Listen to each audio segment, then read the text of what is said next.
ফেসের বিভিন্ন সমস্যার কারণে মুখের ত্বক নষ্ট হয়ে যায়, মুখে ব্রণ হয়, চেহারার শেপ নষ্ট হয়ে যায়, মুখে কালো দাগ পড়ে, বয়সের ছাপ পড়ে। রহিমা নামের একটি মেয়ে বাজারের ত্বকের বিভিন্ন প্রসাধনী ব্যবহার করে চেহারার সৌন্দর্য নষ্ট করে ফেলে।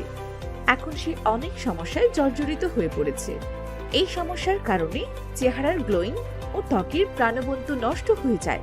নকল মুক্ত 100% অরিজিনাল স্যাফরন গোট মিল্ক সোপটি ব্যবহার করার পর চেহারা আগের চেয়ে ফর্সা, কোমল, মসৃণ, ময়শ্চারাইজ, মায়াবী ও ত্বকের সৌন্দর্য বৃদ্ধি পেয়েছে। এটি ব্যবহারের ফলে তাকে এখন অপরূপ সৌন্দর্য দেখায়। এটির কার্যকারিতা দেখে গোট মিল্ক সোপটির প্রেমে আপনিও পড়ে যাবেন। আপনি কি এই সমস্যায় ভুগছেন? চেহারাকে দুধে আলতা, হলুদের মতো রং করতে চান? অবশ্যই প্রতিদিন স্কিন কেয়ার লিস্টে সাবানটি রাখতে পারেন।